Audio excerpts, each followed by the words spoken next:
Magandang araw sa ating lahat. Bago natin panoorin ang video, nakikiusap po ako na mag-like and share sa napapanood ninyong video. At ang hindi pa nagsasubscribe ay mag-subscribe na para ma-notify kayo ng YouTube sa ating bagong upload. At panoorin na rin ang mga YouTube ads bilang suporta sa aking channel. Halina at atin ang pakinggan si Brother Eli Soriano sa kanyang itanong mo kay Soriano. Ito, walang bawat, walang labis, walang kulang.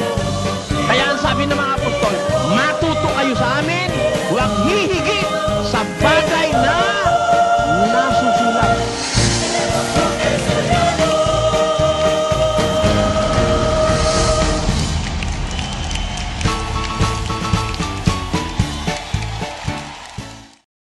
Magandang gabi po, Brad Eli. Magandang gabi po. Nagpapasalamat po ako, nakadaupang pang palad ko po kayo, miski hindi ko po kayo nakita ng personal. Sampu po ng mga kasamahan nyo rito. Brad Eli, tanong ko po, nung panahon po ba ni Kristo, meron pong magkadiwa ng pananampalatayang nagkaalit, tsaka po magkaibang pananampalatayang nagkasama po? Alam mo, yung nangyayari ngayon sa atin, ang sabi ng Biblia sa 3:15 ng Ecclesiastes ay ganito. Ang nangyari sa nagdaan ay nangyari na, at ang mangyayari pa ay nangyari na rin, at hinahanap uli ng Diyos ang nakaraan na. Ayan. It is one thing sure, no? Na ang nangyayari noon, nangyayari ngayon, nangyari na noon. Kaya ang tanong mo, noong panahon ni Kristo, meron bang magkasama sa pananampalataya na nagkagalit? Meron. Si Pedro at saka si Pablo nagkagalit. Parehong apostol yan, ano? Meron silang hindi pinagkasundo ang isang pagkakataon, ano? Tapos, ang mga apostol, nagtatalo-talo rin yan, eh. Alam mo kung ano isang pinagtalunan, nakakainis nga, eh. Ang pinagtalunan nila kung sino yung pinakadakila sa kanila, eh. Di ba? Opo. Ang sabi, pakinggan mo, basahin natin. Yan po ay mababasa sa Marcos 9:34. Tatapwat, hindi sila nagsiimik, sapagkat sila ay nagtalo sa daan kung sino ang pinakadakila. Tamo, para bang tataasan sila kung sino sa atin. Sabi ni Brad Willie, ako. Sabi ni Brad Joseph, ako. Sabi naman ni Sis Luz, hindi kayo, ako. Para mo na-imagine kung kami yun, ano? Pero hindi kami yun, kapatid. Definitely hindi kami yun, ano? Pero nangyari yun, no? Kaya, palagay mo ba, pag nakikipagtalo ka, walang galit sa nararamdaman mo? Di ba, no? Kaya, pareho ng paniniwala yan, ano? Ngayon, alam mo kung ba't nangyayari yan? Meron kasi sa tao na panibugho, eh. Merong panibugho sa tao, merong inggit, may pride, ano? Natural lang yan. Kaya inaalis yan ng Biblia, inaalis yan ng aral ng ating Panginoong Jesus. Kaya ang sabi ni Santiago, pakinggan mo sa 3, versikulo 15. Hindi ito ang karunungang bumababa mula sa itaas, kundi ang nauukol sa lupa sa laman sa diablo. Alin daw yun? Sapagkat kung saan mayroong paninibugho at pagkakampi-kampi, ay doon mayroong kaguluhan at lahat ng gawang masama. Tuloy. Ngunit ang karunungang buhat sa itaas ay una-unay malinis. Okay, tamo. Maliwanag na yung mga pangyayari na yan, inspired by the devil, eh. Nanunukso kasi ang demonyo rito sa lupa, eh. Nanunukso siya, kaya minsan nagkakaroon ng kaguluhan. Doon sa pagkaroon ng kampi-kampi, andun ang demonyo, nanunukso siya. Sa iglesia mismo ng una, nagkaroon ng kampi-kampi, eh. Pakinggan mo sa unang Korinto. Yan po'y nasa unang Korinto, mababasa po natin yan sa 3 at 3 patuloy. Sapagkat kayo'y mga salaman pa, sapagkat samantalang sa inyo'y may mga paninibugho at mga pagtatalo, hindi baga kayo mga salaman at kayo nagsisilakad ayon sa kaugalian ng mga tao? Sapagkat kung sinasabi ng isa, ako'y kay Pablo, at ng iba, ako'y kay Apolos, hindi baga kayo'y mga tao? Nakita mo, sa miyembro ng iglesia sa Korinto, May nagsasabi, kay Pablo ko. Sabi naman isa, kay Apollos ako, kampi-kampi sila. Yan ay mga kaguluhang naganap nung una sa isang iglesyang sinasabi ng Biblia. Ngayon, ang isang mong pantanong, meron ba namang hindi magkapareho ng paniniwala na nagkasundo? Ha? Opo. Si Kristo, nung minsan sinasabi ng mga alagad, Panginoon, meron ka kaming nabalitaan o nasa lubong. Nangangaral sa pangalan mo, nagpapalayas ng demonyo, sinaway namin siya, sabi niya. Ay ano ngayon ang sabi ng Panginoon? Sabi po sa Marcos 9:38 patuloy, sinabi sa kanya ni Juan, Guro, nakita namin ang isa na sa pangalan mo'y nagpapalabas ng mga demonyo at pinagbawalan namin siya sapagkat hindi sumusunod sa atin. Tatapos sinabi ni Jesus, huwag ninyong pagbawalan siya sapagkat walang taong gumagawa ng makapangyarihang gawa sa pangalan ko na pagdakay makapagsasalita ng masama tungkol sa akin, sapagkat ang hindi laban sa atin ay sumasa atin. Tamo, hindi nila kasama yan, ano? Pero kadiwa ng ating Panginoong Jesus. Diba? Kaya sabi niya sa mga alagad, huwag yung pagbawalan. Yan ang hinihingi mo, kapatid. Isa pa po, Brad Eli. Sige po. Personal question po. Paano po nabuo yung programa ng Dating Daan? Saka ilang taon na po kayong nasa broadcast? Meron na akong 22 years sa broadcast. Una ako nag-broadcast dito sa Metro Manila sa DWWA 1226 kHz. Yun ngayon yung tinatawag na D1 Radio, no? Yun ang radyo ng Channel 13. Doon ako unang narinig, kapatid. Pagkatapos nung November 1980, narinig ako sa DZWB doon kay Don Manolo Fabis. Paano nabuo ang programa ng Dating Daan? Pumunta kami dyan in my quest for, meron kasi akong hangarin sa puso na yung salita ng Diyos maitanyag ko. Hindi pa masyadong uso born again noong 1980, ano? Gusto ko maipalaganap yung salita ng Diyos sa airlanes, ano? Kaya ang ginawa ko from the Ilocos region, from Region 1 up to Region 4 sa Bicol, personally nagpunta ako sa maraming mga istasyon na radyo. Naglagay ako ng kumuha ako ng 12 radio stations all throughout Luzon at ini-air ko ang programa ng Dating Daan. That was 1980. Simultaneously, nakilala ako doon sa DZWB sa programa ni Don Manolo Fabis.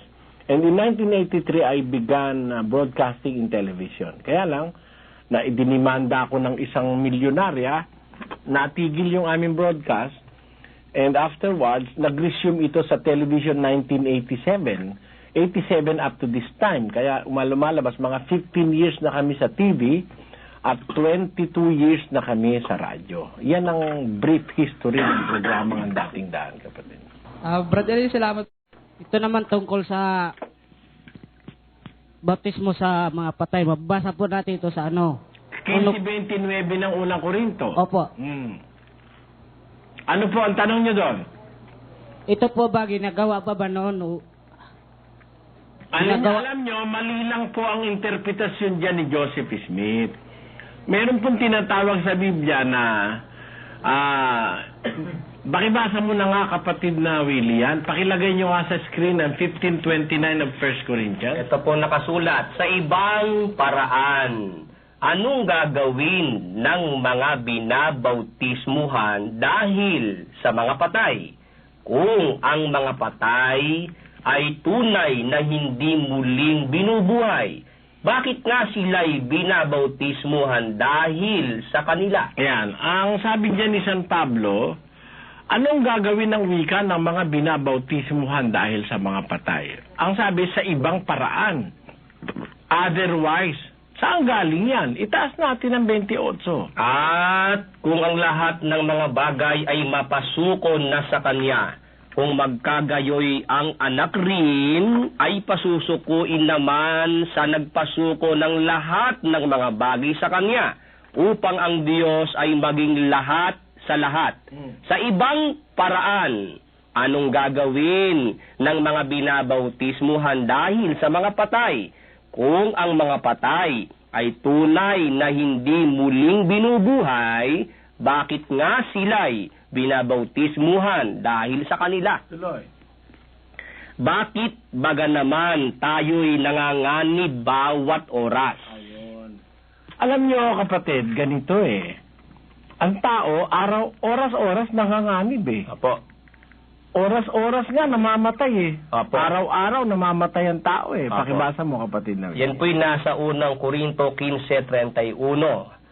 Araw-araw ay namamatay ako. Ayun. Araw-araw, ang sabi niya, namamatay ako. Sabi niya. 15:31? Apo, dun po sa lumang salin, Brother Eli. Oh, araw-araw ay namamatay ako, ang sabi ni San Pablo. Tayo naman nanganganib oras-oras. Apo. Kaya tayo binobotismuhan dahil nga sa mga patay. Kasi isang araw patay ka rin. Opo. Ang ibig sabihin ng kapatid, isang araw mamamatay ka rin. Pag hindi ka nagpabotismo, bubuhayin uli yung mga patay, hindi ka maliligtas.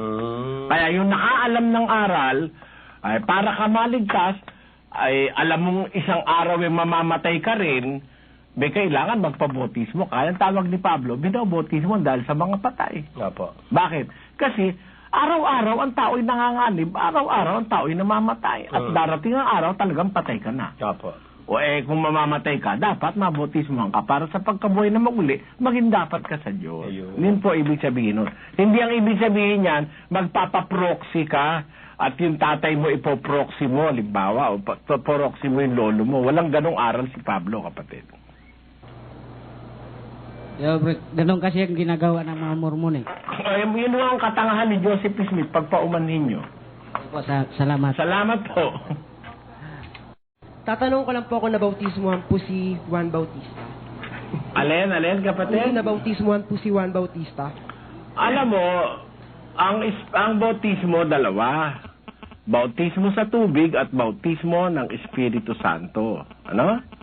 Si Juan Bautista tumanggap ng Espiritu Santo yan eh. Si Manalo lang naman ang may sabing hindi nabautismohan si Juan Bautista eh. Kasi hindi raw siya nabautismohan. Kaya sabi niya, si Juan Bautista, ang pinakatwiran niya, si Juan Bautista hindi nabautismohan. Ano? Saan ka makakabasa sa Biblia na si Juan Bautista ay hindi nabautismohan? Yun ang tanong ko.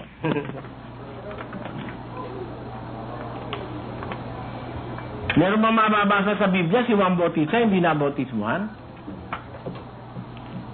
Yun ang aking tanong. Para sa mga iglesia ni Manalo. Kasi kinakatwiran ni Manalo, hindi kasi siya nabautismuhan eh. Apo. Sa iglesia ni Manalo eh. Dahil daw, si Juan Bautista raw, hindi nabautismuhan. Alam mo, ang sabi ni Kristo kay Juan Bautista, bautismuhan mo ako, sabi niya kay Juan. Bakit? Ganyan ang nararapat sa atin ang pagtupad ng buong katwiran. Kung tumupad ng buong katwiran si Kristo, nagpabautismo. Si Juan Bautista, sabi niya kay Juan Bautista, nararapat sa atin. Di kasama si Juan Bautista. Tumupad ng katwiran. Yung second question ko po, kung napapagod po ba ang tunay na Diyos? Oo, napapagod yun. Napapagod siya. Merong mababasa, hindi siya napapagod, ano? Basahin natin. Ganito po ang mababasa dito po sa aklat ng Isaias. Ito po nakasulat dito po sa 40 at 28.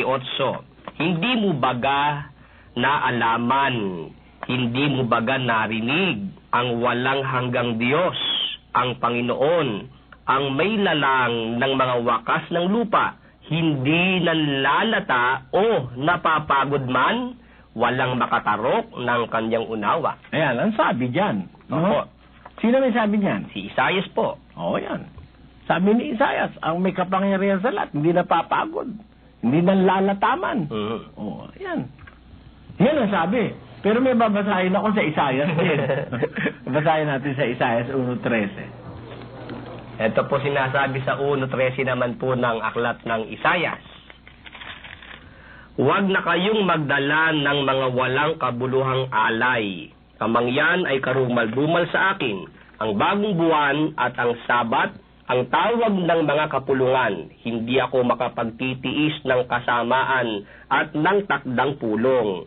Ipinagdaramdam ng aking puso ang inyong mga bagong buwan at ang inyong mga takdang kapistahan. Mga kabagabagan sa akin, ako'y pata ng pagdadala ng mga yaon. Tamo, napapataas siya.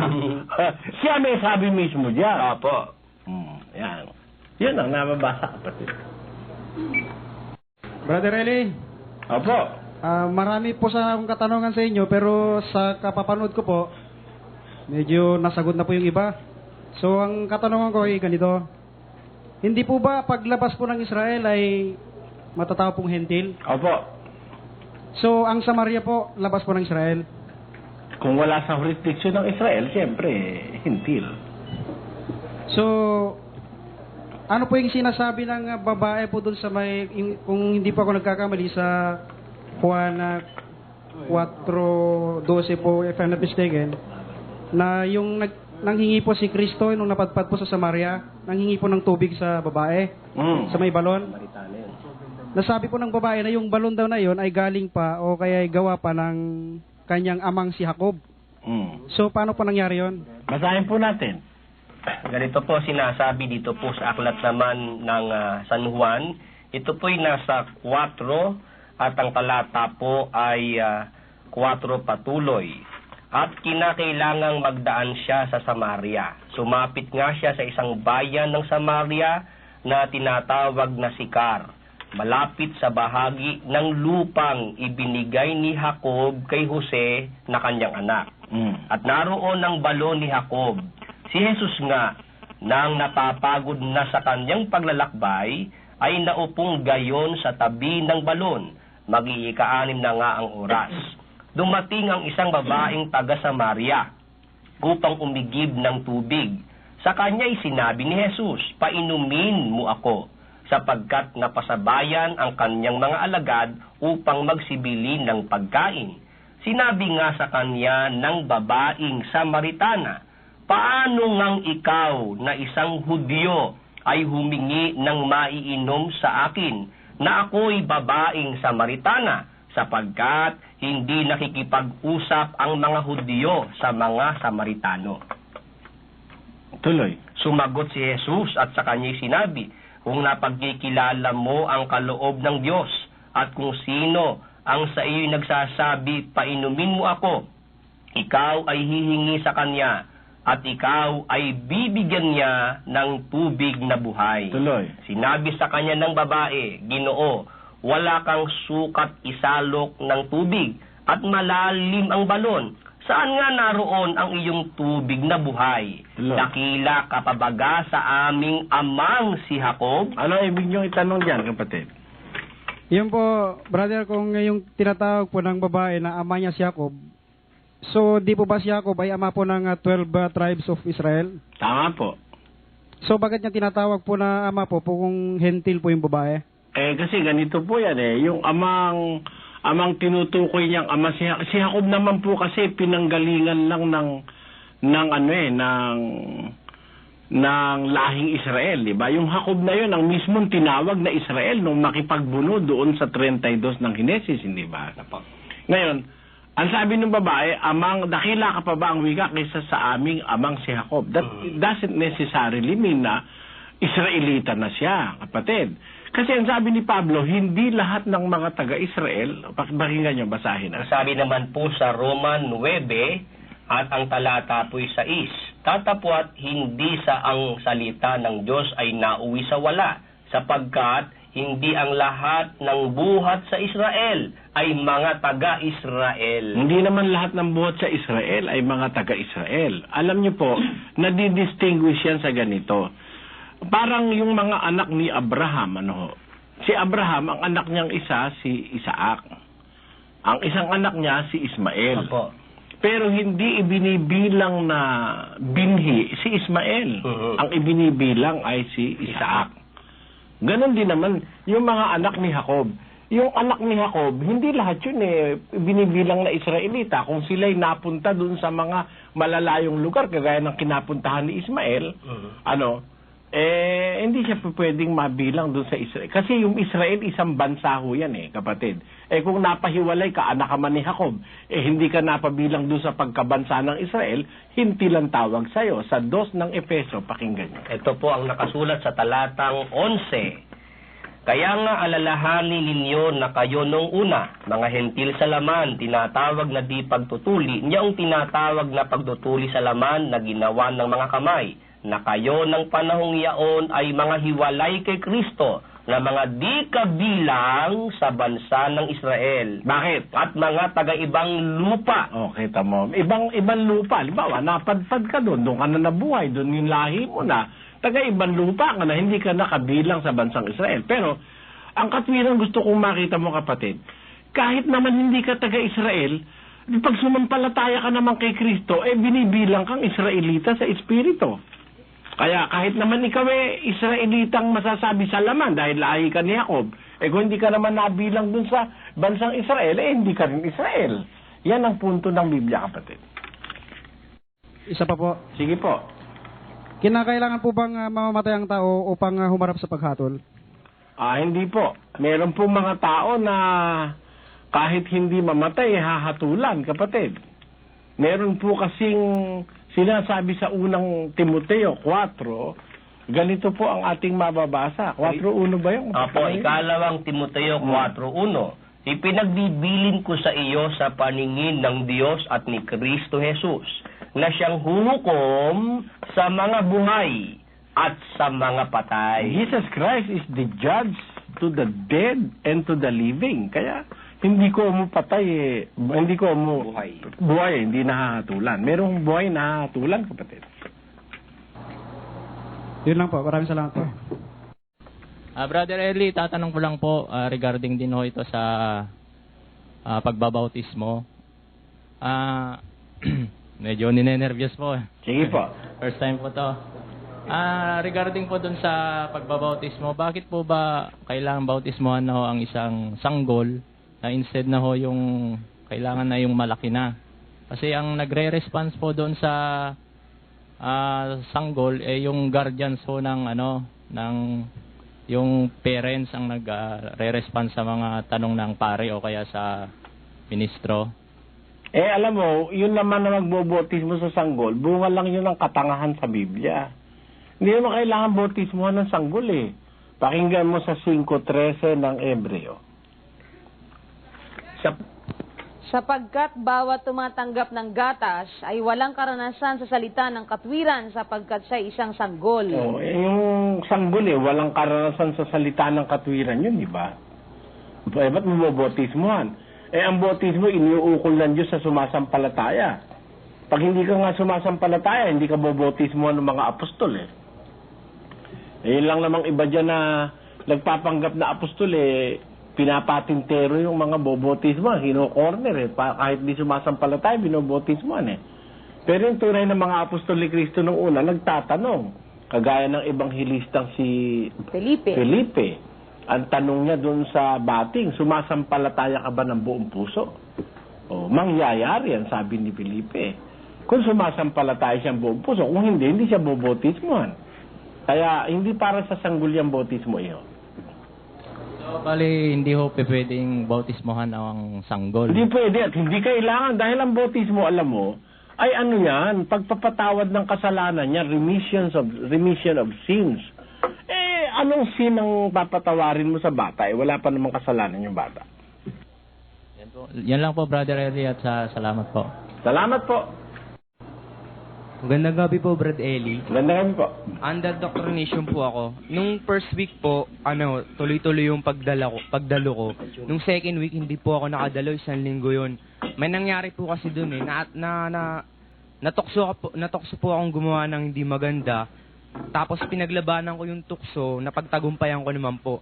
Ngayon sinabi ko sa sarili ko, parati na lang akong tinutokso sa ganitong paraan. Sabi ko, paparaanin ko na tong tukso na to, gagawin ko to at lulubusin ko pa. Para makapanata na sa tuwing tutoksoin ako sa ganung paraan, paglalabanan ko hanggang sa mapagtagumpayan ko. Di naayos na po, nangyari yung tukso, ginawa ko po. Umati na po ako uli ng doktrina, tuloy-tuloy na po. Tapos bigla ko pong naalala yung nakasulat sa ano. Santiago 4:17. Hindi po, sa Hebreo 26. Opo. Na kung ating sinasadya na ang pagkakasala matapos nating matanggap ang pagkakilala sa katwiran, eh wala nang haing natitira pa kundi sa kalagim-lagim na paghatol sa paghatol po, yun ba yun? Oo. Ngayon, anong punto mo? Ito pa po, tapos naalala ko rin pa po yung yung pagtatakwil. Siyasatin niyo po ang inyong sarili kung kayo nasa pananampalataya, hindi niyo baga nalalaman na si Kristo yung nasa inyo, maliban na nga lang kung kayo itinakwil na. Ngayon po, ang tanong ko po doon, ako po ba wala nang haing natitira sa akin? Hindi mo pa naman natatanggap yung pagkakilala sa katotohanan. Katunayan, hindi ka pa nga binobotismuhan eh. Actually, naitanong ko na po to dun sa manggagawa. Sabi niya po, it doesn't mean necessarily mean na yung physical na pagbautismo, yung po yung pagtanggap sa sa yung katotohanan. Hindi, ang pagtanggap sa katotohanan ay para maiatang sa yun na yun ay kasalanang mabigat na at wala nang patawad, yung sinasabi sa 6:4 sa ng Hebreo.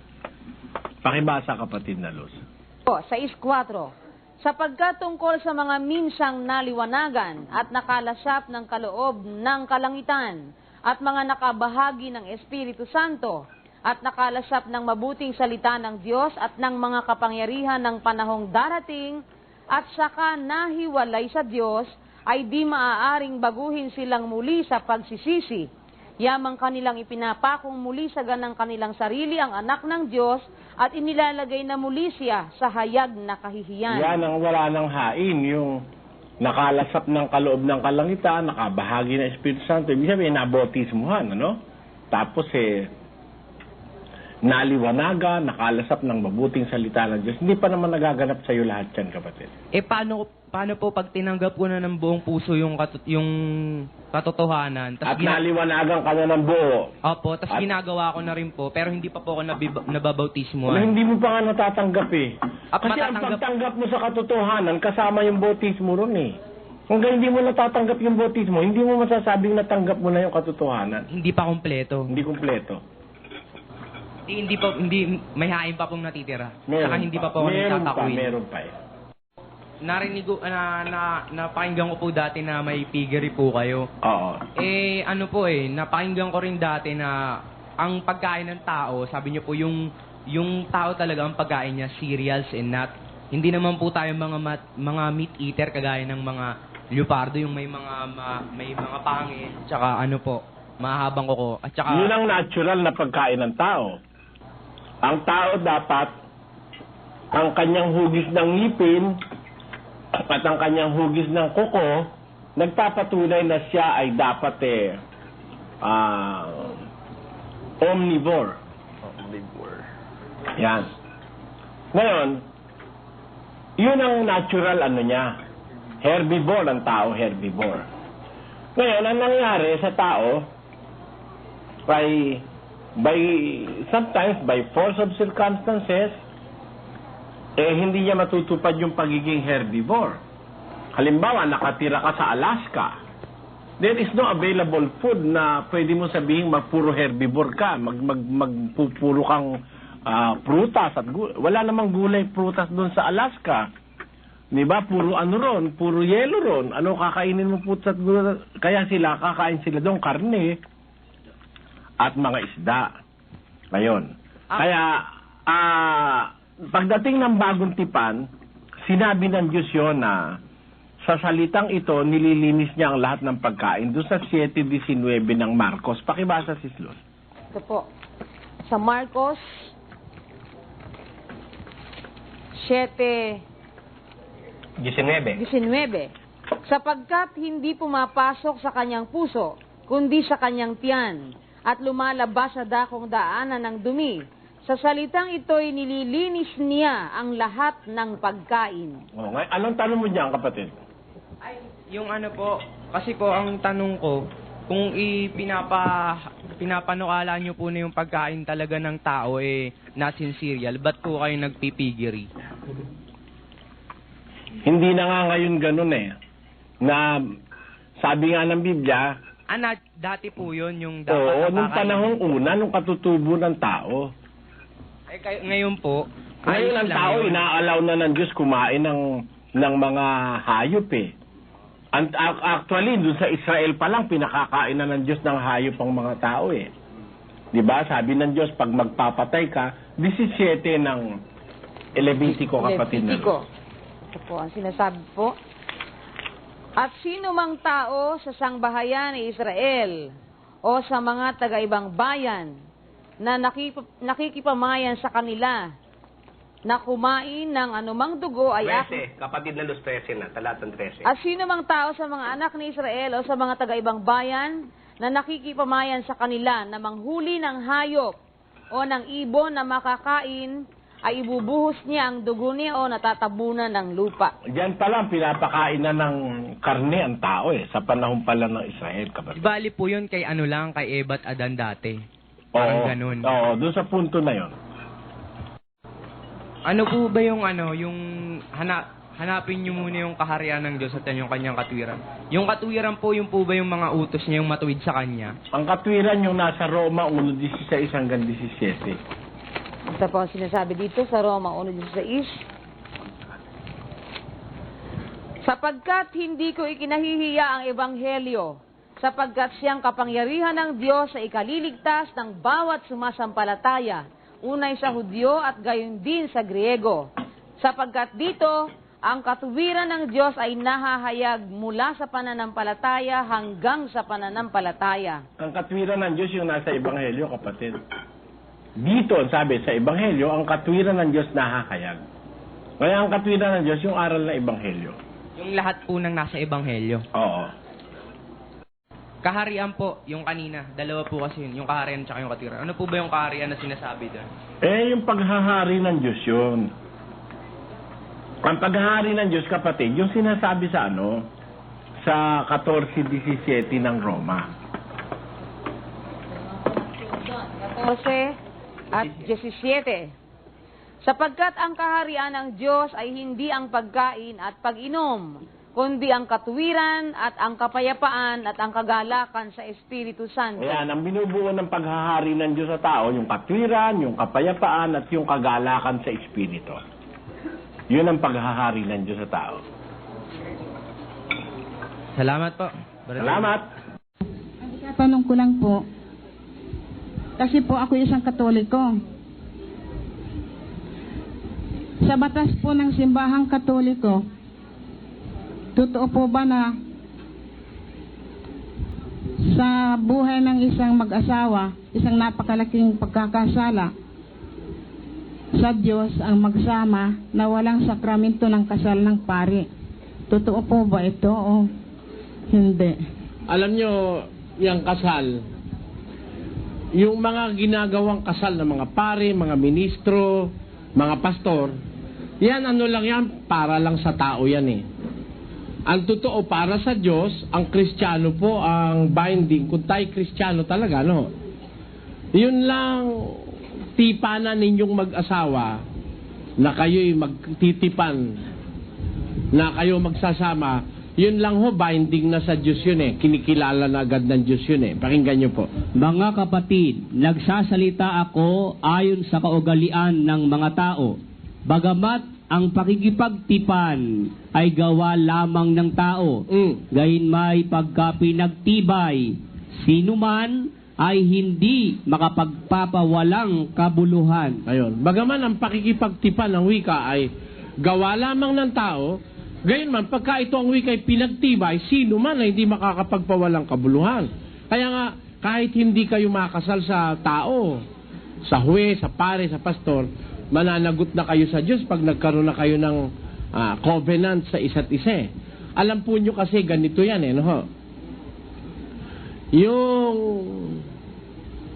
Kristiyano, kung talagang Kristiyano ka, ang sabi ng Biblia sa Mateo, hindi man kailangan ng pirmahan dyan kapatid na Willie. Sa Mateo 5, ganito po ang ating mababasa. Kaya nga, At sinasabi ko sa inyo na ang bawat salitang walang kabuluhang sabihin ng mga tao ay ipagsusulit nila sa araw ng paghuhukom. Sapagkat sa iyong mga salita, ikaw ay magiging banal at sa iyong mga salita ay hahatulan ka. Ang magiging pananalita ninyo, Tatapwat ang magiging pananalita ninyo oo, hindi, sapagkat ang humigit pa rito ay buhat sa masama. Kita nyo, sa Kristiyano, sa salita lang, dinidisiplina na tayo maging tapat eh.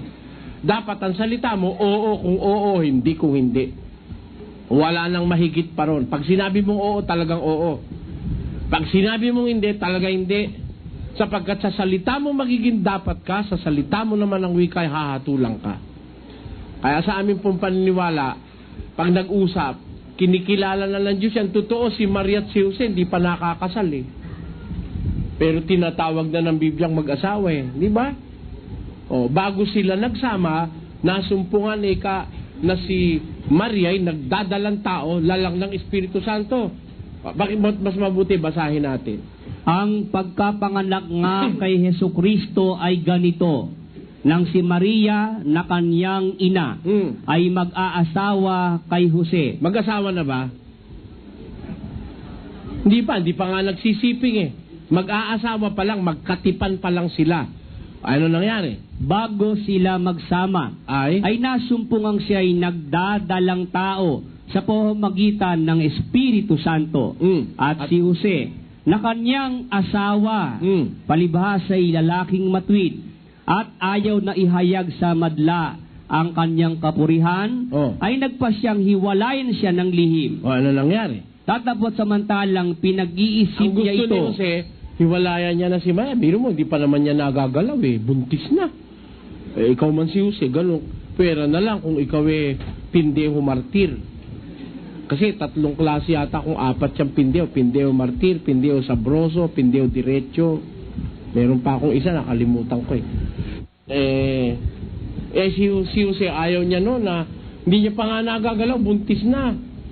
Lalaki siyang matuwid, hindi niya na gustong ihayag pa si Maria sa lihim o sa madla, nagpasya na lang siyang hiwalayan siya ng lihim. Datapot samantalang pinag-iisip niya ang mga bagay na ito, narito ang isang anghel ng Panginoon ay napakita sa kanya sa panaginip na nagsasabi, Jose, anak ni David, huwag kang mangamba sa pagtanggap kay Maria na iyong asawa. Kita nyo, asawa ang tawag eh. Hindi pa sila nagsisipi nga, magkatipan pa lang sila. Hindi pa sila ikinakasal, ang tawag sa kanila ay mag-asawa na. Kaya hindi totoo yun. Alam nyo, kaya lang sinasabi ng pare yun na magiging mortal na kasalanan pag hindi kayo pakasal. Kasi mababawasan ang kita nila pag hindi kayo papakasal. Di ba ganun yun? Pero sa Biblia, yung nagkatipan kayo at nagkasundo kayo at nagsumpaan kayo, kayo talaga magiging mag-asawa, binding na sa Diyos yun, kagaya ng nangyari kay Maria at kay Jose. Yun po ang sagot doon. Salamat. Magandang gabi po sa inyo lahat. At sa iyo, Brother Ili. Magandang gabi po. Ang katanungan ko lang po ay tungkol kay Naaman sa panahon ni Eliseo. Sapagat si Naaman po ay isang Leproso. isang may sakit na leprosaryo. Opo. At siya ay hindi isang Israelita. Siya siyang pagano. At ito ay nabanggit din sa Bagong Tipan. Ang pinagtataka ko dito, bakit siya pinagaling ngayon, siya siyang pagano? Kaya sumasamba siya sa Diyos-Diyusan. Basahin po natin. Sa Lucas 4, kapatid na Willie. At maraming ketongin sa Israel ng panahon ni Eliseo na propeta, at sino man sa kanila'y hindi nilinis, kundi lamang si Naaman na Siro. Ayun. Taga Syria po yun Siro. Ang tanong nyo, bakit siya pinagaling? Kasi ngayong isa siyang pagano. Sabi po kasi ng Diyos ganito, sa Roma, kapatid namin. Maaawa ko. Sapagkat sinasabi niya kay Moises, ako'y maaawa sa aking kinaawaan at ako'y mahahabag sa aking kinahabagan. Ayun. Karapatan po ng Diyos na maawa kung sino gusto niyang kaawaan. At karapatan niyang mahabag kung sino gusto niyang kahabagan. At hindi po totoo ang paniwala ng iba na noong araw ang mahal lang ng Diyos yung Israelita, no? Bagaman po mahal ng Diyos yung bansang Israel, kahit po ang isang tao hindi Israelita, pagka sila'y nasama sa Israel, nasasakop na po yun ang pagkukup ng Diyos pag nagkaroon sila ng kaugnayan sa Israelita. Pakinggan nyo sa Deuteronomio o sa Levitico, Deuteronomio na lang. Kapitulo 5. Na araw nagagawa ka at iyong gagawin ang lahat ng iyong gawain. Ngunit ang ikapitong araw ay Sabat sa Panginoon mong Diyos. Sa araw na iyan ay huwag kang gagawa ng anumang gawa. Ikaw, ni ang iyong anak na lalaki, ni babae, ni ang iyong aliping lalaki, ni babae, ni ang iyong baka, ni ang iyong asno, ni anuman sa iyong hayop, ni ang iyong taga-ibang lupa na nasa loob ng iyong mga pintuang daan. Ayun. Kaya po, pagka kahit hindi ka Israelita, pag nakaugnay ka ng Israel, kasama ka na rin doon sa pagkukupkup at sa batas ng Diyos. Eh si Propeta Eliseo po, Israelita. Nakarating siya sa Syria. Nakita niya si Naaman na repentant naman, nagsisisi at mayroon diwang makadiyos. Kaya nasako po ng pagpapagaling si Naamang taga-Siro. Isa pa po sa Sige tanungan. Tungkol dito sa taong nakasala at nahatulan sa kulungan o nahatulan ng bitay. Di ba mayroong nababasa din tayo sa bagong tipan na pag nagbigay ka ng tulong sa pulubi, mayroon kang katimpala makamit sa Diyos. Kung doon ka magbigay sa mayaman o may kaya, na tatanggap ng bigay kay dahil may kaya niya magbigay sa iyo. Yung pong nahatulan sa kamatayan dito sa mundong ito, may kakaroon pa ba siya ng kapatawaran doon sa kabilang buhay? Hatulan pa ba siya uli? Alam nyo, ngayon, meron kami mga kapatid sa death row. 27 sila. Sa pakikinig nila ng ang dating daan, sumulat sila sa akin. Sila ay nakatakda ng mamatay. Sa death row sila, nasa maximum security prison sila sa Muntinlupa. Nung nakikinig sila sa dating daan, sumulat sila. Nagpadala ako ng ministro ron, Bible study sila, tapos nagpadoktrina sila, nagbalik loob sila sa Diyos. 27 po sila. Kung yun po hindi pipigilan ng presidente, tiyak na mamamatay yung 27 na yon. Sunod-sunod yon pagkatapos ni Echegaray. Yun ba, wala ng pag-asa sa Diyos? Hindi ko umuhinatulang ka ng tao, gano'n na rin ang hatol ng Diyos sa'yo. Ang katunayan, 2 puron ang na-frame up lang ng mga pulis tungkol sa droga. Sabi sa akin ng 25, kapatid na Soriano, kami po'y nagsisisi na sa aming kasalanan. At tinatanggap na naming mamatay sapagkat nakakilala kami ng panibagong pag-asa sa buhay. Pero yung 2, sabi sa akin, kapatid na Soriano, talagang hindi kami nagsisinungaling. Hindi kami talaga nagkasala. Wala kaming kasalanan. Papatayin kami ng walang kasalanan. Salamat na lang ika at nakapakinig kami ng programa mo. Kaya, doon sa tanong nyo, ibabatay ko doon sa nangyayari ngayon, meron talagang nasa kulungan, wala namang kasalanan. Mahirap lang, di na ipagtanggulan sarili. May abogado man, siguro kung walang pera, pipitsugin yung abogadong nakuha, kaya na-convict. Ayan po. Kaya masasabi ko sa inyo, hindi ko mo hinatulan na sa hukuman ng tao, gano'n na rin ang hatol ng Diyos. Actually, meron pong pagpapatawad na nakalaan ng Diyos sa sinaharap ng sanlibutan nito. Sabi po sa Biblia, ang magkasala, 3:29 ng Marcos, kapatid na Willie. Tatapwat sino mang magsalita ng kapusungan laban sa Espiritu Santo, ay walang kapatawaran magpakailanman, kundi may kasalanan ng isang kasalanang walang hanggan. Ang magkasala po laban sa Espiritu Santo, yun ang wala ng kapatawaran. Baka naman ang kasalanan mo, hindi naman laban sa Espiritu Santo. Ang sabi sa 12:30, At ang sino mang magsalita ng isang salitang laban sa anak ng tao ay ipatatawad sa kanya.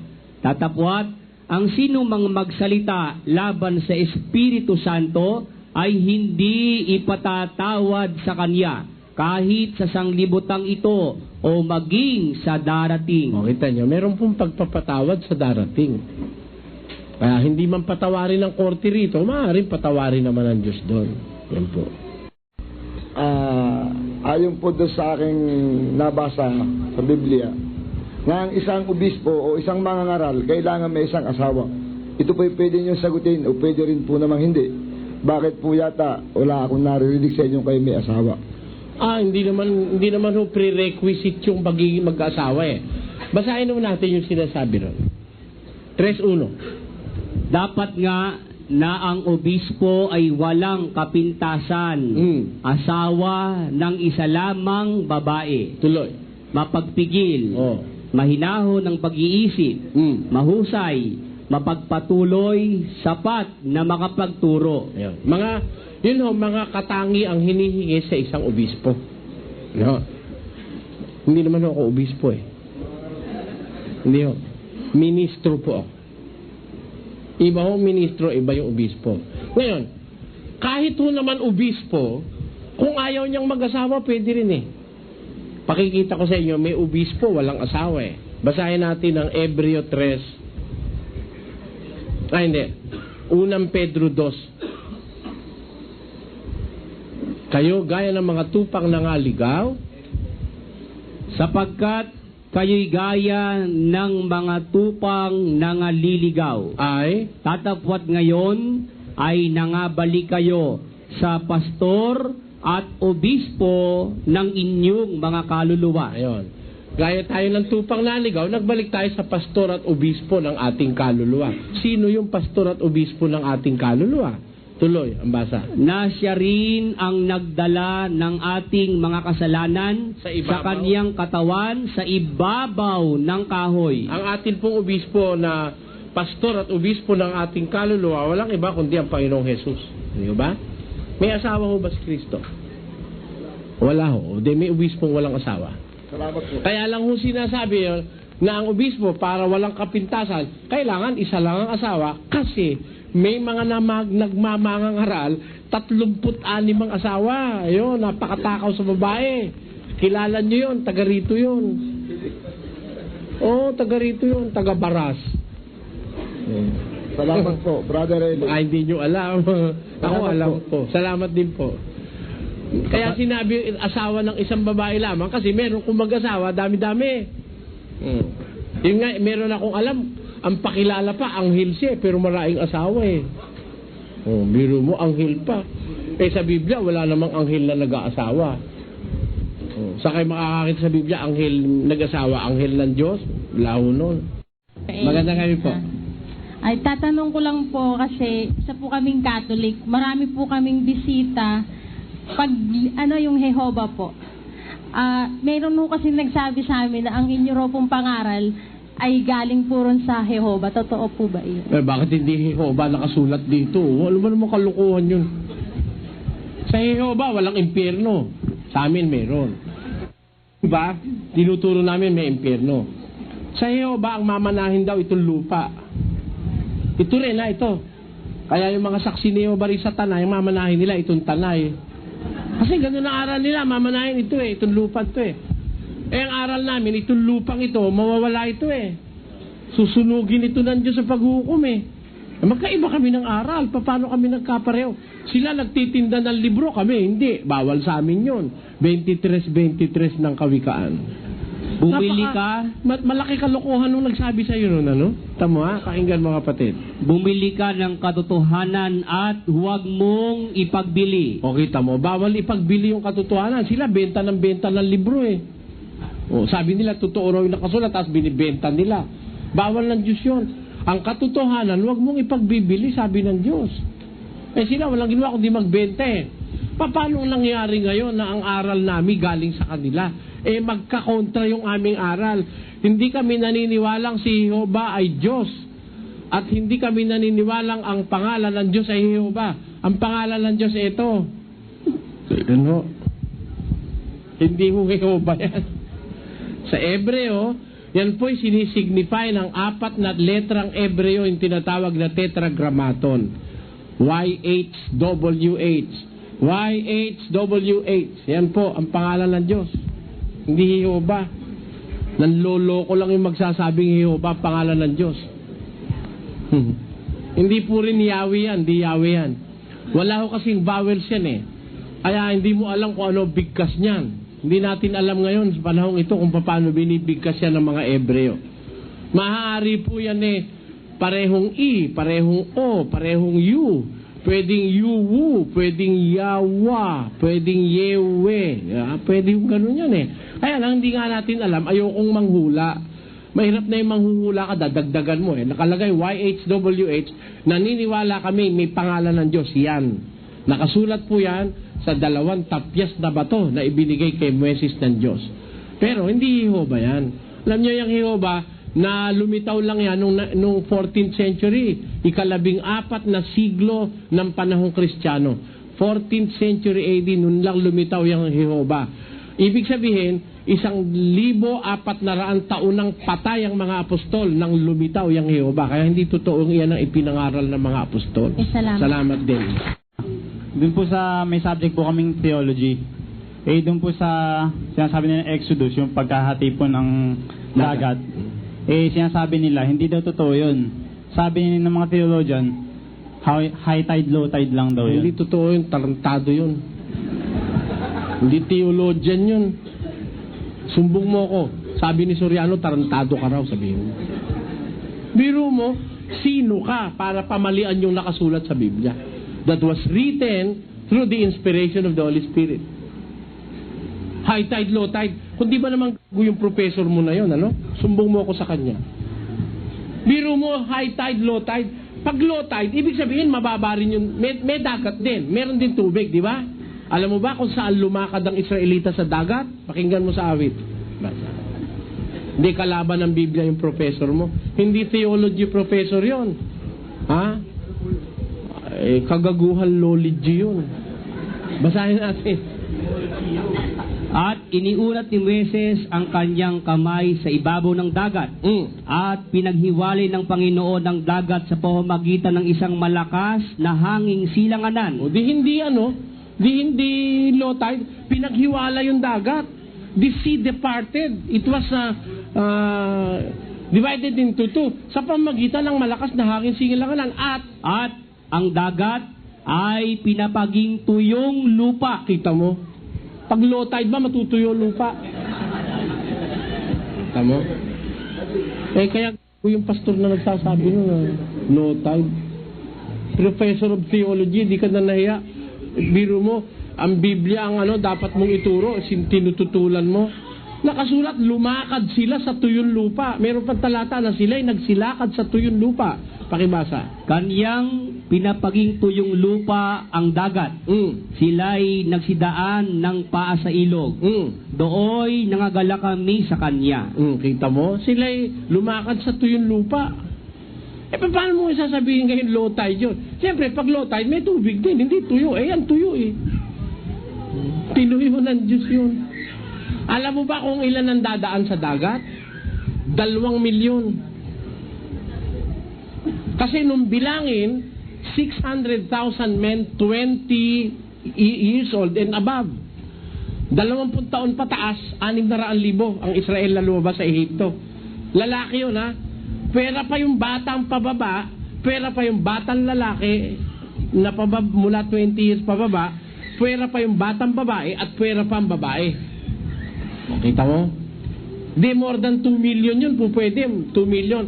Gano'ng katagal nalalakad sa dagat yung 2 million people? At kung yun ay low tide, hindi kaya tumaas na yon sa tagal nung nagpaglalakad bago makaraan yung 2 milyon tao? Oh, yan ang sinasabi ko sa tumututol sa Biblia. Lumalabas, gago mga tumututol na yan. Pag sinabihan mo naman ng gago, magagalit sa'yo. Ano ba itatawag ko sa'yo kung di ka nga gago? Wala naman low tide na nababasa, sabihin mo low tide. At kung low tide, alam nyo yung low tide at high tide, it takes place within 24 hours. Tama o hindi? Wala pang 24 hours kung minsan yung low tide nagiging high tide na eh. Eh kung talagang nag-low tide lang, 2 milyon ang tatawid, di aabuti ng high tide sa gitna, magkakalunod lahat yun. O, kita mo na. Eh kaya, pasensyahan na natin sila. Makakapagmura lang ako sa mga impacto na yun. Yan ang hirap. Ang itinuturo sa kabataan sa eskwela, labag sa Biblia. Yan ho ang isa yan sa ikinatatakot ko eh. Na kung halimbawa wala nang sisigaw sa telebisyon at sa radyo, magiging bobo na ang susunod na henerasyon ng mga Pilipino, lalo na sa Biblia. Salamat po. Salamat po. Magandang gabi po sa inyo lahat. Pakilapit nyo lang po mabuti para marinig kayo. Kasi po ako po Katoliko, tapos po yung 2 anak ko nabautismohan po dito sa Iglesia ng Diyos kay Cristo Jesus. Andito po sila ngayon. Opo. Eh pagka po meron kaming reunion, may fiesta, tapos may birthday, maghapon po kami doon, hindi po sila tumitikim kahit ng anong pagkain. Eh tatanong ko lang po kung bawal, kasi po ayaw aminin sa akin ng 2 kong anak na bawal daw kumain sa ganon. Ayaw po nilang tumikim, basta tubig lang. Sabi ko po, sasama ako dito sa kanila ngayon, magtatanong ako sa inyo kung bawal. Alam niyo po ganito, kami man nagre-reunion din eh. Eh siguro maaaring bago lang po ba yung inyong mga anak? Opo, siguro po meron na po silang 1 taon. Handito po sila ngayon si Sister Marilo at Sister Maricel. Handito po sila. Ano po ang apelyido nila kapatid? Mata po. Ganito po kasi yon. Pag ang kang miyembro ay hindi pa naman masyadong nagtatagal, maaari meron pa silang hindi lubos na naintindihang aral. Para rin nung unang Kristiyano nung una, sa unang Korinto 3:1, ganito po ang sabi ni San Pablo, pakinggan nyo.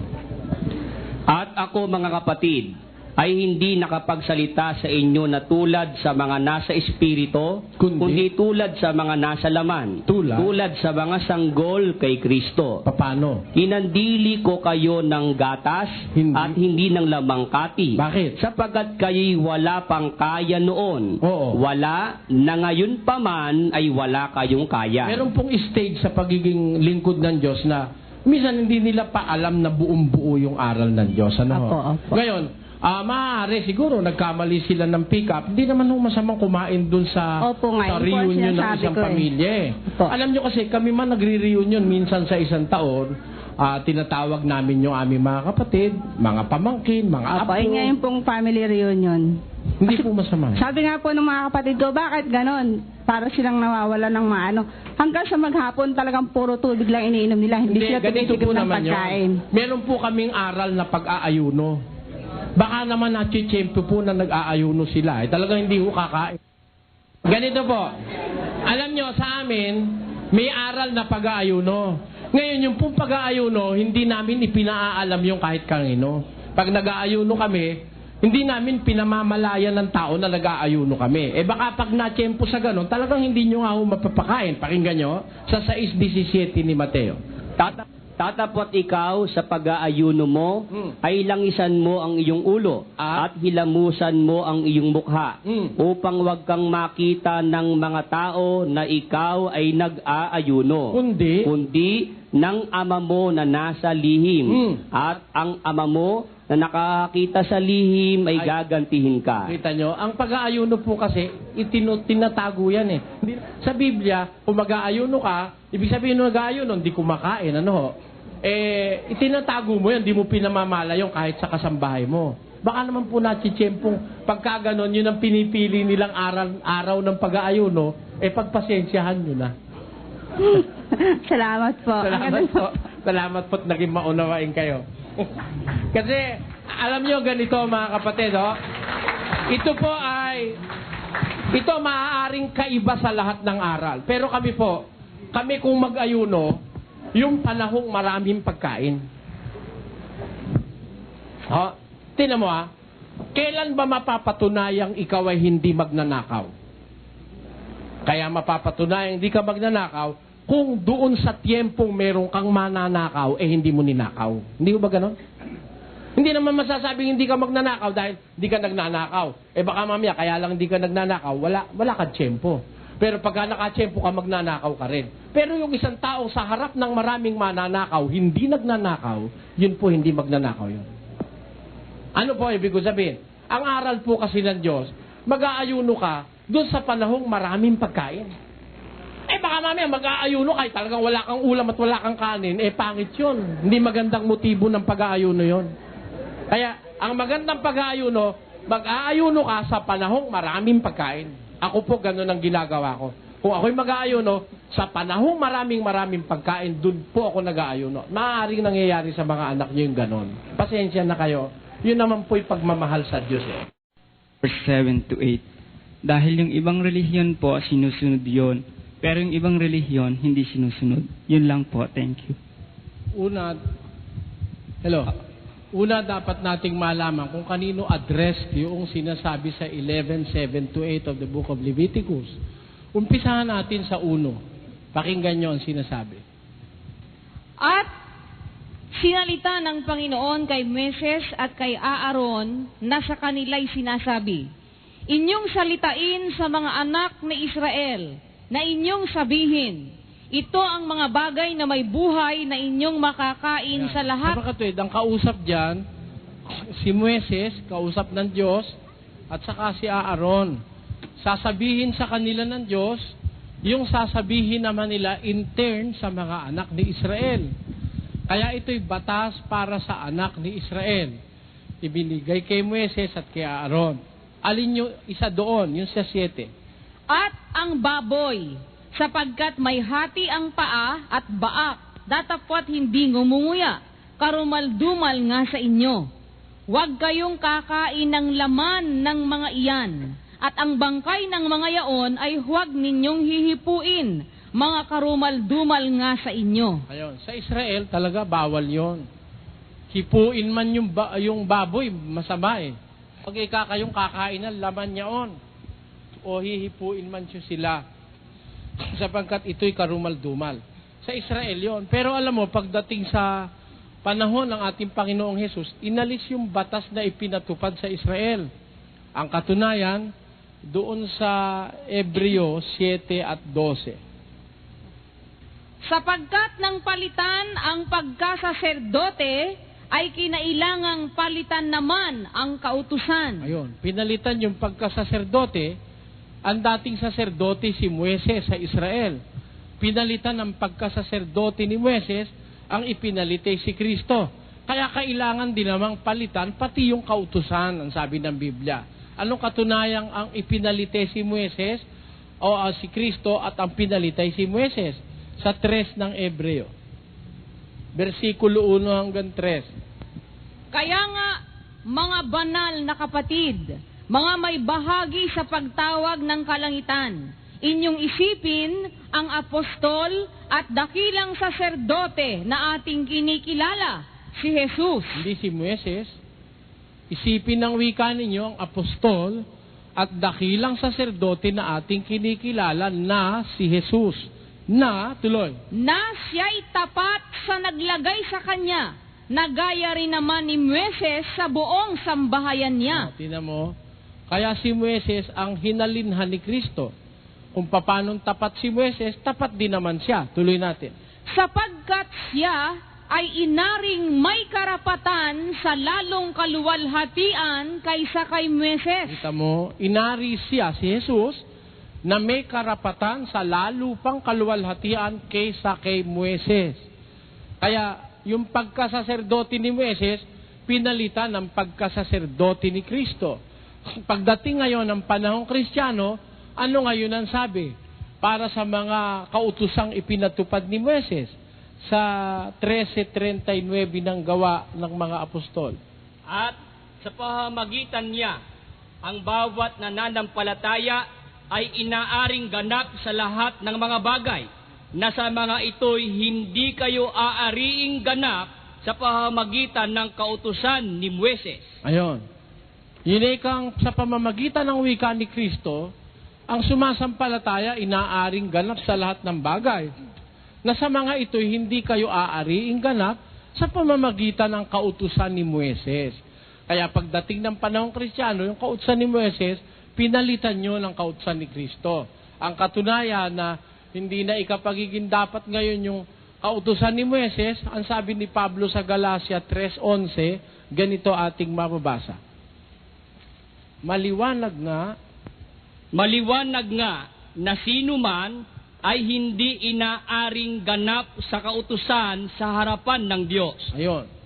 Yung kautusan na naunang kautusang ibinigay sa Israel, pagdating sa panahong Kristiyano, maliwanag ang wikang hindi inaaring ganap ang sino man sa kautusan sa harap ng Diyos. Aling kautusan yung tinutukoy na hindi ikapagiging ganap sa panahong Kristiyano, yun ang kautusan ni Moises. Kaya po, yung mga bawal-bawal na yun, ang baboy, bawal yung walang kaliskis, walang palikpik. Pagdating ni Kristo, hindi na ho ipinagbabawal yon. Pwede na tayo ngayon kumain ng bagoong alamang. Sa panahon ni Moises, di pwede. Walang kaliskis yun eh. Pwede na rin tayo kumain ng talangka, hito. Walang kaliskis kasi yung hito eh. Alimango, alimasag, lechon, pwede na ho yan. Excuse me po. Sabi po kasi ni Jesus Christ, naparito ako upang I'm not come to destroy the law or the prophet. I'm not come to destroy, but to fulfill. Sabi po niya. Tama. Sinabi ni Jesus, hindi ako naparito para sirain ang kautusan at ang mga propeta, kundi upang tuparin.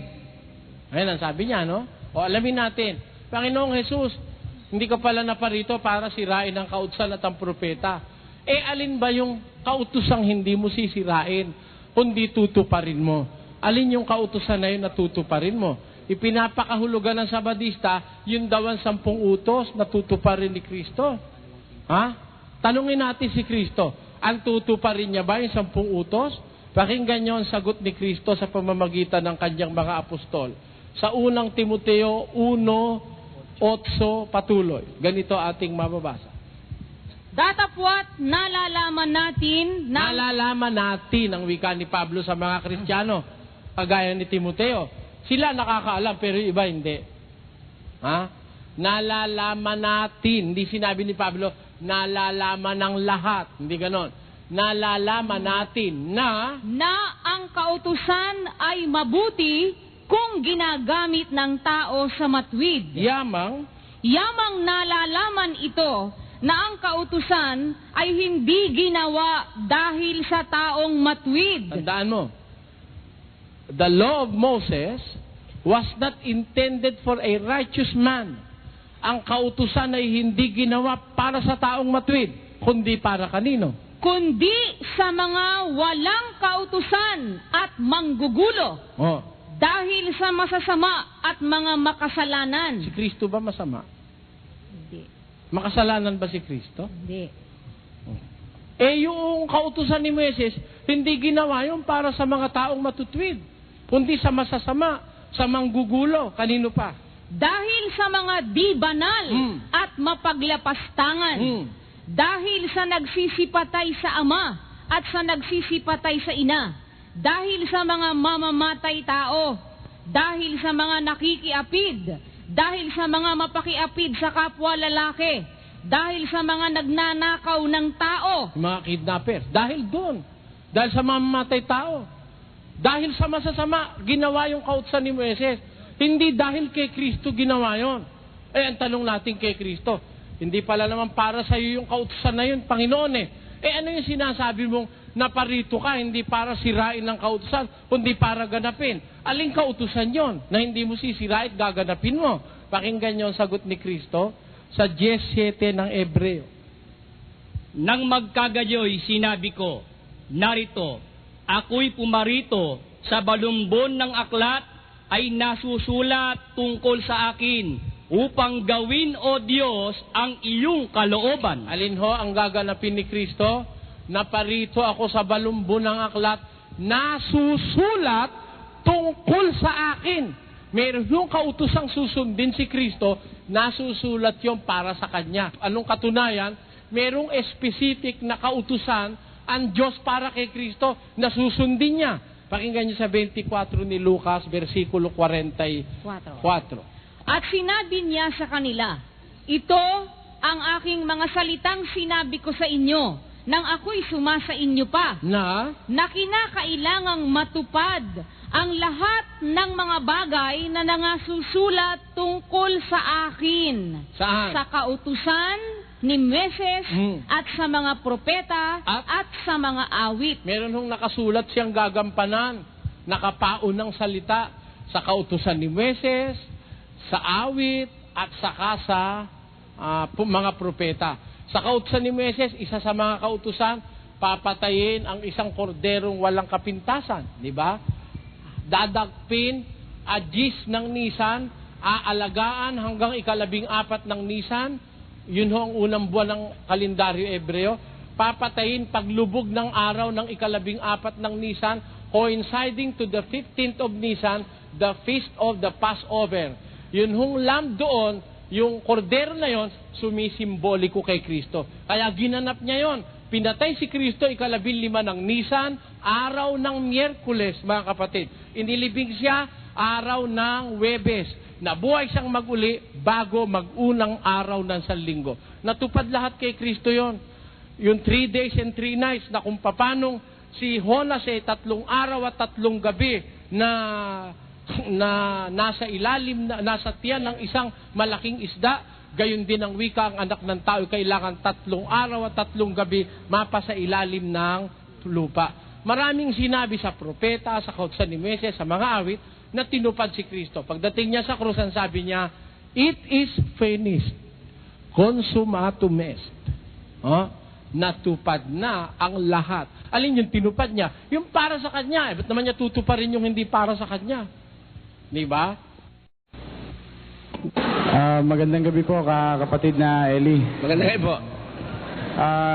Nais ko po sanang itanong kung ano po ba ang kalalagayan ng ating Panginoong Kristo? Ito po ba'y Diyos o tao at ano po ang ating batayan tungkol dito? Alam nyo, kailangan din pag-usapan dyan yung time element eh. Kasi po, may pag-uusap din yan sa panahon. Meron po kasing panahon, may iba-ibang naging kalagayan ng Panginoong Hesus. Una, nung panahon ng mga propeta, siya po'y espiritu noon. Pakinggan nyo sa 1 Pedro. Tungkol sa pagkaligtas na ito, ay nagsikap at nagsiyasat na maigi ang mga propeta na nangagsihula tungkol sa biyayang dadating sa inyo, na sinisiyasat ang kahulugan kung ano at kailang panahon itinuro ng Espiritu ni Kristo na sumasa kanila. Nang patotohanan ng una ang mga pagbabata ni Kristo. Sa panahon po ng mga propeta, nagtuturo siya sa kalagayang isang espiritu. No. Doon naman sa panahon ng Israel, sinubaybayan niya ang Israel sa paglalakbay nila sa ilang. Meron naman pong ganitong kalagayan siya noon. At ang lahat ay nagsiinom ng isang inumin ding ayon sa Espiritu, sapagkat nagsiinom sa batong ayon sa Espiritu na sumunod sa kanila, at ang batong iyaon ay si Kristo. Nung naglalakbay po sila sa disyerto, wala silang maiinuman nun eh. Pero merong isang bato sumusunod sa mga Israelita na yun nga ang pinukpok ni Moises eh. Yung batong yaon ni si Kristo yon, nilalabasan ng tubig. Ano? Nung kasalukuyan naman siya ay ipinahuli ni Pilato. Pinagpasan ng krus. At hanggang hilubaran, pinako sa krus. Ano naman ang kalagayan niya noon? Pakinggan niyo po sa awit 22. Ngunit ako'y uod at hindi tao, duwahagi sa mga tao at hinamak ng bayan. Binutasan nila ang aking mga kamay at ang aking mga paa. Nagtatapat siya nung panahon binubutasan yung paa at kamay niya, tinatampalasan siya. Ako ang wikay uod at hindi tao.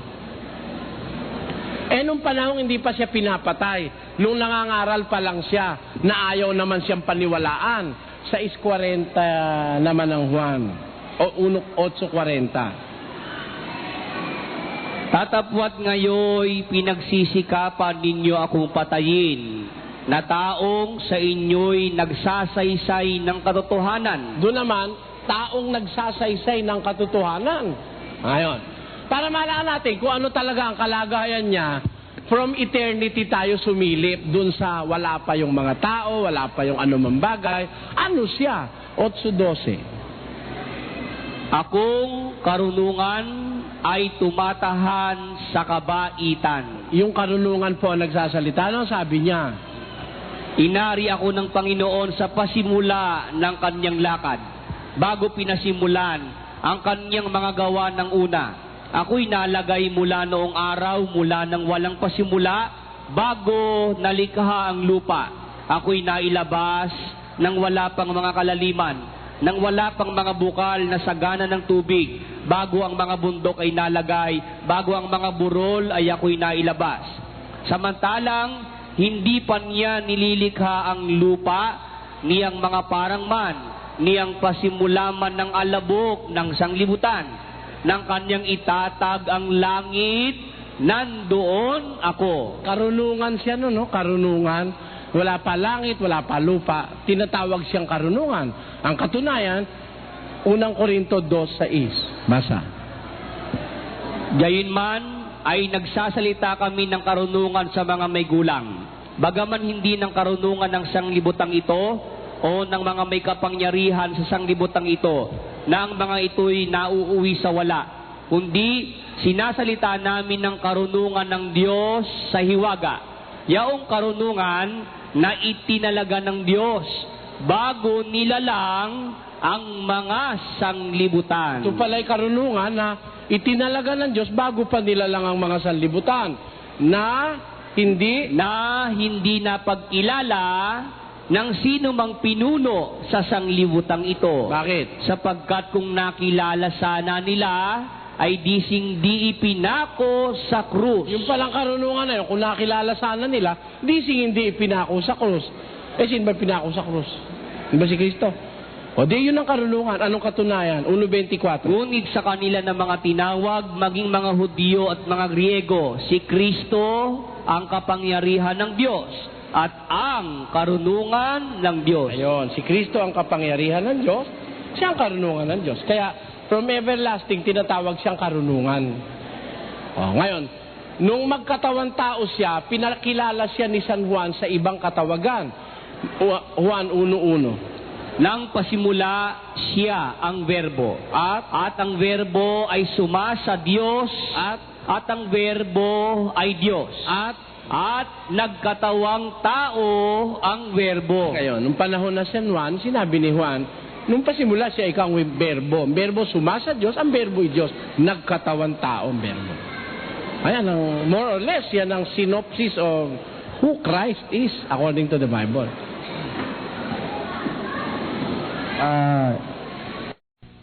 Magandang gabi po, kapatid na Soriano at sa inyong mga kasama. Kaya po ako napunta dito sa inyong kapatiran na ito ay matagal na ho akong nagsusubaybay sa inyong mga palatuntunan sa TV. Salamat po. Kaya po ako napapunta na ngayong gabi rito dahil nagsuri rin po ako sa Bible. Pangkonti po lang. Napatunayan kong dapat palang ihanda ang maligtas ang ating kaluluwa.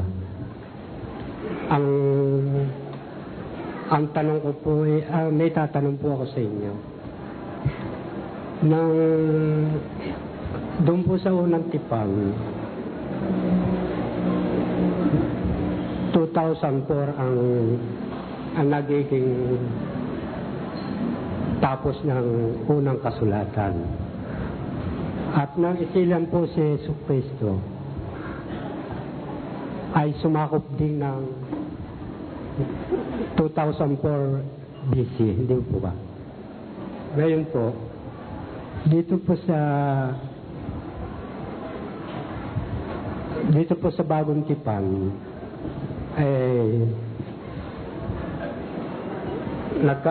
sa buo pong taon, 2002 na po ngayon, ano po? Sa Bagong Tipan po mula ngayon. Kaya po ako nag-hold ng pagpunta rito dahil napatunayan kong sa aking pagsusuri, kayo po ang pinakamalapit sa akin nakikitang mga nagtuturo ng banal na kasulatan. Ang tanong ko po gaano po ba kalawak ang 1,400 kilometer diameter? Gaano po kalawak? 1,400 kilometers. Gaano kalawak ang diameter? O di, 1,400 po. Ang lawak po ng area. Dahil naroon po yung parisukat yun sa pahayag yun. Yung paglalagyan ng mga karapat-dapat sa kanyang Ano po yun? Alam nyo, wag nyo hong pagbatayan yun dahil meron pa hong labas yun. May labas pa yun. Basahin natin. Apocalypse. At binigyan ako ng isang tambong katulad ng isang panukat. At may isang nagsabi, magtindig ka at sukatin mo ang templo ng Diyos at ang dambana at ang mga sumasamba doon. At ang loobang nasa labas ng templo ay pabayaan mo at huwag mong sukatin. Yun ang templo pinasukat. Pero yun ay kang loobang nasa labas ng templo, pabayaan mo, huwag mong susukatin, sapagkat ibinigay sa mga bansa. Ayun, yun naman ang para sa hintil. Yung templo, yung sukat na yun, para sa mga Israelites. Pero sa loobang nasa labas ng templo, kahit nasa labas, looban pa rin yun, sa Diyos pa rin yun, para naman sa Gentiles yun. Kasi po, kaya po kayo... Alam nyo kasi, yun hong magiging dapat sa Diyos sa mga hintil, walang pirming bilang.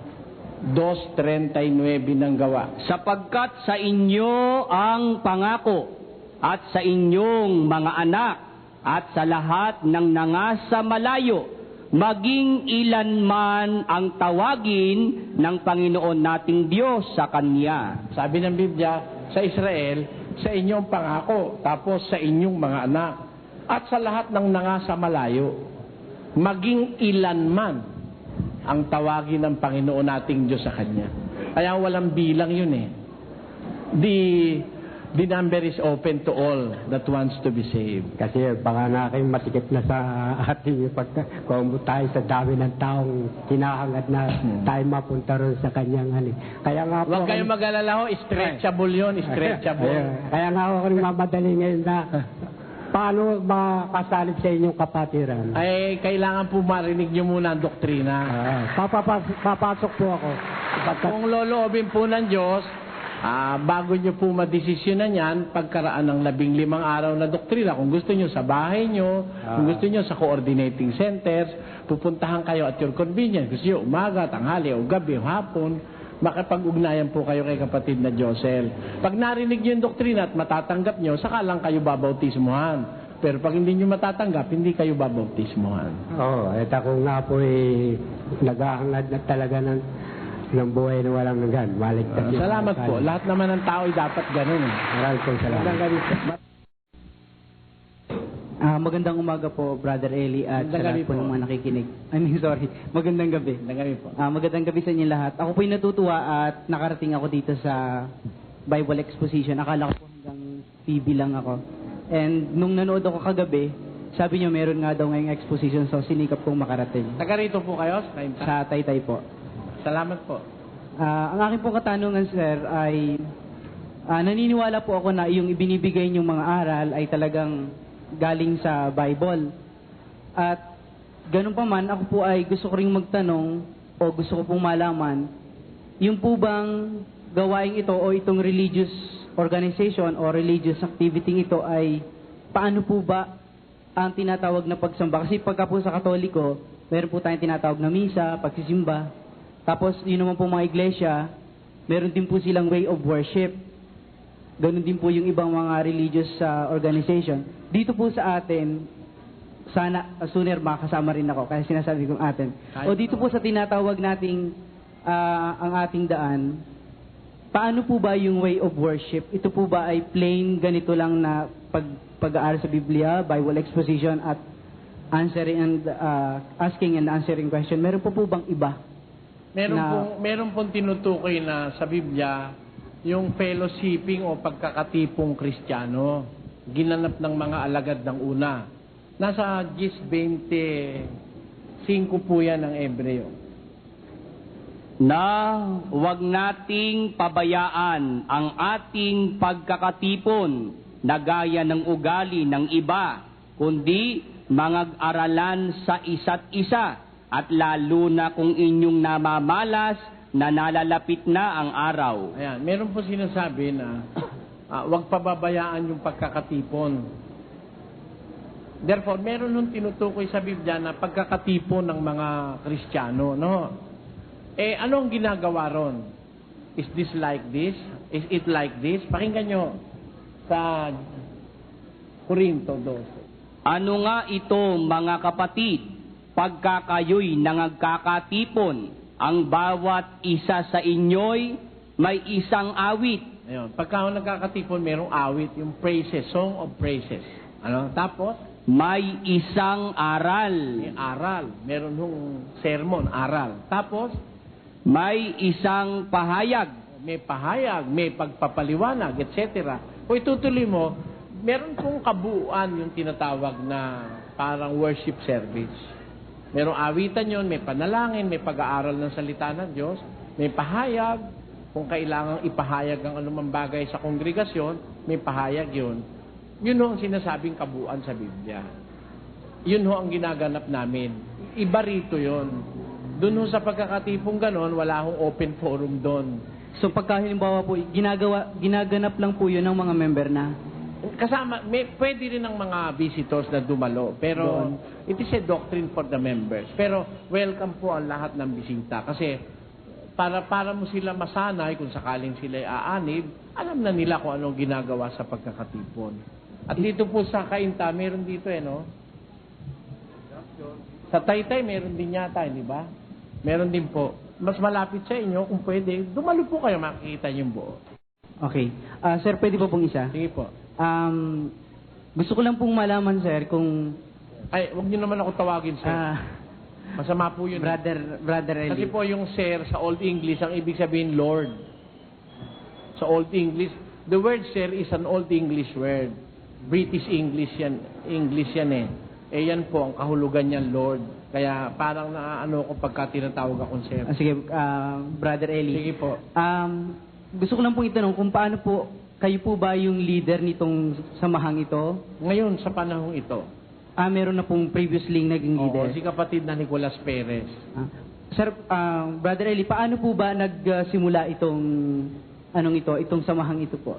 Kasi nabanggit niyo po yung inyong previous exposition sa panonood ko sa TV na tayo hindi na kailangan gumawa o lumikha ng religion. Kung hindi, aanib na lang tayo sa meron na kasing religion. Oo, yun ang tinuro sa amin ni kapatid na Nicolas Perez nung araw. Actually, nag-umpisa itong ipangaral niya way back in 1928 sa Dampol, Pulilan, sa Bulacan. Doon niya unang isinigaw yung Iglesia ng Diyos.